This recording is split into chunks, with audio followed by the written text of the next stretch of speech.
Hello, നമുക്ക് നല്ല നാടൻ കപ്പയും ബീഫും എങ്ങനെ ഉണ്ടാക്കുന്നതെന്ന് നോക്കിയാലോ. അപ്പം നമ്മൾ ആദ്യം കപ്പ തൊലിയെല്ലാം കളഞ്ഞ് ചെറുതായി മുറിച്ച് ഉപ്പും മുളകും ഇട്ടിട്ട് വേവിക്കാൻ വെക്കുകയാണ് ചെയ്യുന്നത്. അപ്പം കപ്പ വെന്ത് കഴിഞ്ഞാൽ അതിലുള്ള വെള്ളം നമ്മൾ ഊറ്റിക്കളയാണ് ചെയ്യുന്നത്.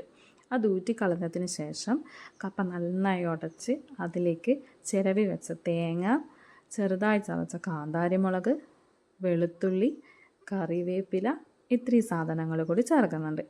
ഇതെല്ലാം ചേർത്തതിന് ശേഷം വീണ്ടും കപ്പ നന്നായിട്ട് ഇളക്കി മിക്സാക്കി വെക്കുന്നുണ്ട്. അപ്പോൾ ഇത് ചേർത്താലൊരു പ്രത്യേക ടേസ്റ്റാണ് കേട്ടോ കപ്പക്ക്. പക്ഷെ എനിക്ക് പൊതുവെ ഇതൊന്നും ചേർക്കുന്നത് ഇഷ്ടമല്ല. കപ്പ വെറുതെ വേവിച്ച് പച്ച വെളിച്ചെണ്ണ നനച്ചിട്ട് തിന്നാനാണ് എനിക്ക് ഭയങ്കര ഇഷ്ടം. പിന്നെ ഇതിൻ്റെ അകത്തേക്ക് വറുത്തിടണ്ടേ, കടുക്, പച്ചമുളക്, കറിവേപ്പില, ഇത്രയും സാധനങ്ങളാണ് നമ്മൾ ഇതിലേക്ക് വറുത്തിടുന്നത്. ഇതും കൂടി കഴിഞ്ഞാൽ നല്ല ടേസ്റ്റി ആയിട്ടുള്ള കപ്പ റെഡിയായി. പിന്നെ അതിന് ശേഷം നമ്മൾ ബീഫ് ഉണ്ടാക്കാൻ റെഡിയാവുന്നത്. അപ്പോൾ ബീഫിന് പച്ചമുളക്, ഇഞ്ചി, വെളുത്തുള്ളി പേസ്റ്റ്, നല്ലോണം പേസ്റ്റ് ആക്കുന്നില്ല, ചെറുതായി ചതക്കുന്നതിലും കറിവേപ്പില, ഉള്ളി. പിന്നെ നമ്മൾ ബീഫ് കഴുകി നല്ല വൃത്തിയാക്കി കുക്കറിലിട്ടിട്ടാണ് കേട്ടോ വേവിക്കുന്നത്. ബീഫിന് നല്ല വേവില്ലതുകൊണ്ട് തന്നെ കുക്കറിലാണ് വേവിക്കുന്നത്. അപ്പം വേവിക്കുന്ന സമയത്ത് മഞ്ഞൾപ്പൊടി, കുരുമുളക് പൊടി, മല്ലിപ്പൊടി, ഇത്രയും സാധനങ്ങളാണ് നമ്മൾ അതിലേക്ക് ചേർക്കുന്നത്.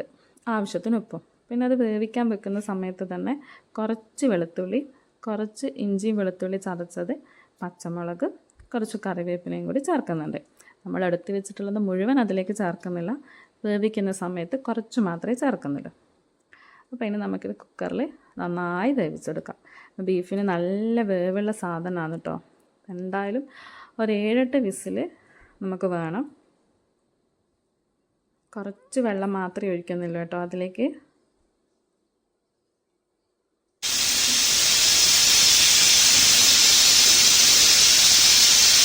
കുക്കർ ഭയങ്കര ബിരിയാണല്ലോ. ഇനി നമ്മൾ ബീഫ് വരട്ടിയത് ഉണ്ടാക്കുന്നത് ഉരുളിയിലാണ്. ഉരുളിയിൽ ഉണ്ടാക്കിയാലൊരു പ്രത്യേക ടേസ്റ്റാണെന്ന് കേട്ടോ പറയാറ്. അപ്പം നമ്മൾ ആദ്യം ഉരുളി അടുപ്പത്ത് വെച്ചു, എണ്ണ ഒഴിച്ചു. എണ്ണ ചൂടായതിന് ശേഷം കുറച്ച് പട്ടയും ഗ്രാമ്പും അതിലേക്ക് ഇട്ട് കൊടുത്തു.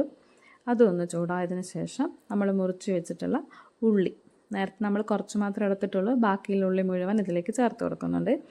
പിന്നെ ഉള്ളി ഒന്ന് വഴന്ന് വന്നതിന് ശേഷം നമ്മൾ ഇതിൻ്റെ അകത്തേക്ക് നേരത്തെ എടുത്ത് വെച്ചതിൽ ബാക്കിയിൽ ഇഞ്ചി, വെളുത്തുള്ളി ചതച്ചത് ചേർത്ത് കൊടുക്കുന്നുണ്ട്. അതും കൂടിയിട്ട് നന്നായിട്ട് വഴറ്റിയെടുക്കണം കേട്ടോ. അതിൻ്റെ ഒരു പച്ച രസം മാറുന്നത് വരെ വഴറ്റിയെടുക്കുന്നുണ്ട്. പിന്നെ അതിൻ്റെ അകത്തേക്ക് വീണ്ടും പൊടികളെല്ലാം ചേർത്ത് കൊടുക്കുന്നുണ്ട്. മഞ്ഞൾപ്പൊടി, മല്ലിപ്പൊടി, മുളക് പൊടി, മീറ്റ് മസാല, കുറച്ച് ഗരം മസാല, ഇത്രയും നമ്മൾ അതിൻ്റെ അകത്തേക്ക് ചേർത്ത് കൊടുക്കുന്നത്. എരിവ് കൂടുതൽ വേണമെന്നുണ്ടെങ്കിൽ കൂടുതൽ കുരുമുളക് ചേർത്ത് കൊടുക്കാം. നല്ല ടേസ്റ്റാണ്. ബീഫാകുമ്പോൾ കുറച്ച് എരിവെല്ലാം വേണം. അപ്പോൾ കുറച്ച് അധികം കുരുമുളക് തന്നെ നമ്മൾ ചേർത്ത് കൊടുക്കുന്നുണ്ട്. പിന്നെ മസാലപ്പൊടീൻ്റെ എല്ലാം പച്ചരസം, ഒരു പച്ച സ്മെല്ലുണ്ടല്ലോ, അത് മാറിക്കഴിയുമ്പോഴത്തേക്കാണ് നമ്മൾ അതിലേക്ക് തക്കാളി ചേർത്ത് കൊടുക്കുന്നത്. അതും കൂടി ചേർത്തിട്ട് നന്നായിട്ട് വഴറ്റി പിന്നെ നമ്മൾ കുക്കറിൽ വേവിച്ച് വെച്ചിട്ടുള്ള ബീഫ് ഉരുളിയിലേക്ക് ചേർത്ത് കൊടുക്കുമെന്ന്. അപ്പം കുക്കറിൽ നല്ലോണം വെന്തിട്ടുണ്ട് കേട്ടോ. നല്ലോണം വെന്തതുകൊണ്ട് തന്നെ ഉരുളിയിൽ കുറേ സമയം വേവിക്കേണ്ട ആവശ്യമില്ല. അതിൽ ആ വെള്ളമെല്ലാം ഒന്ന് വറ്റിപ്പോകുന്നത് വരെ, വരണ്ട് വരുന്നത് വരെ മാത്രം, ഒരു സമയം മാത്രമേ നമുക്ക് ആവശ്യമുള്ളൂ. അപ്പം നമ്മളെ ബീഫ് റെഡി ആയിട്ടുണ്ട്. അതിൻ്റെ അകത്തേക്ക് കുറച്ച് കറിവേപ്പിലയും കുറച്ച് പച്ച വെളിച്ചെണ്ണയും കൂടിയാണ് നമ്മൾ ചേർത്ത് കൊടുക്കുന്നത്. അപ്പം ഇനി നമുക്കിത് കപ്പേൻ്റെ കൂടെ കൂട്ടിയിട്ട് കഴിച്ചാലോ. നല്ല ടേസ്റ്റാണ് കേട്ടോ.